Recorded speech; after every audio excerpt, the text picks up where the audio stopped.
pastor down at Canada Town Mission Church down there, and doing a good work there. And he started, and it felt like, coming on Wednesday night and spending some time with us here, and we're thankful for them and his family. And I kind of put him on the spot the other day. I said, James, I said, you preach for me next week. And well, I looked just like, and he didn't have time to say no. He just, yeah, and it just comes out. But we're thankful for him, and be praying for him in his ministry, what God's got for him. And I truly believe God's got a great ministry ahead for him and his family. He's got a burning desire to help people and to tell the good news of Jesus Christ. Let me tell you that's what it's about. Loving people and telling them about Jesus. Amen? In this last days, that's what this world needs to hear. That's what they need to feel. That's what they need to see from people. And and I'm excited that we've talked a lot. And as I said, when I hosted an association meeting, we stood out here and talked for a long time and just talked about a lot of things. And we just began to click a little bit about the way we see things and the way we feel. And just excited about him and his ministry. So if you would give Brother James Baker a great big hand.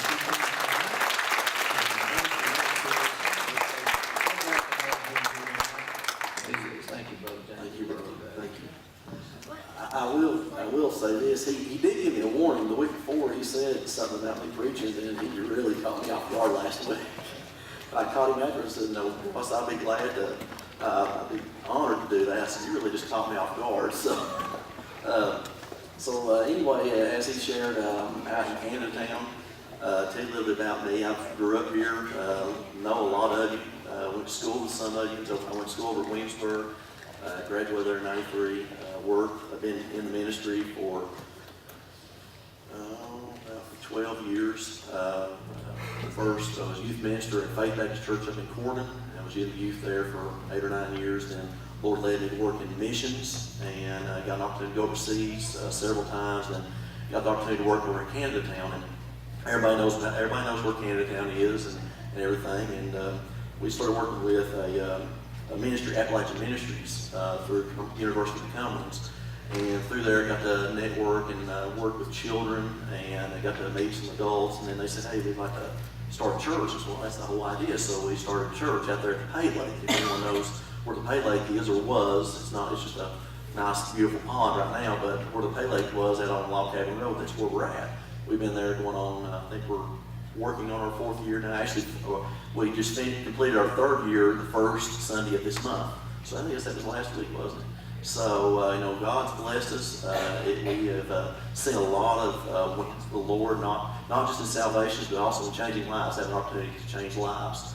So be in prayer for us. As I shared with Brother Gerald, we don't really do anything on Wednesday nights. So my family and I were looking for a place to connect where we could be fed and we could be part of a church family. So you'll probably be seeing us here on occasion here as often as you can.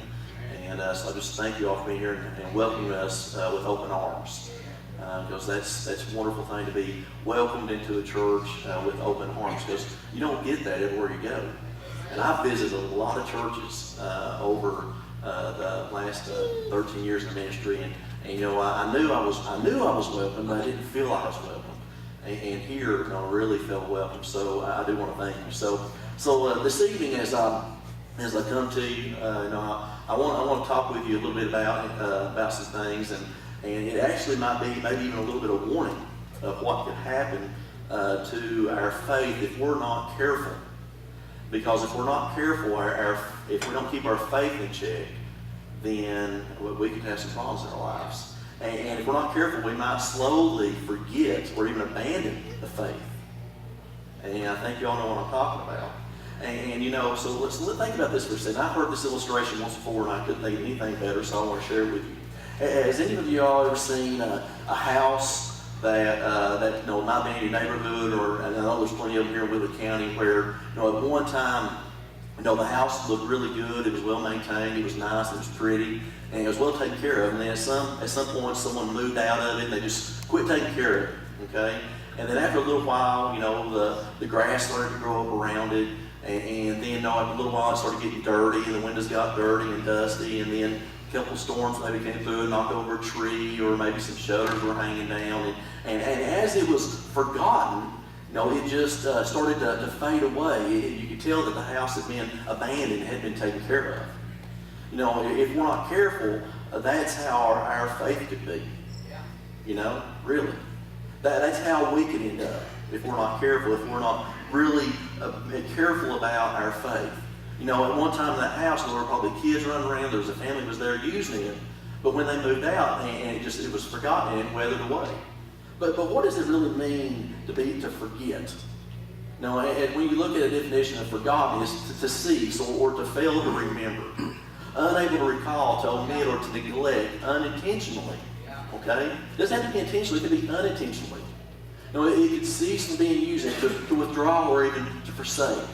And that's what you saw with that house. It was forgotten. And it wasn't used anymore, so it became empty, it became dirty, it became dark.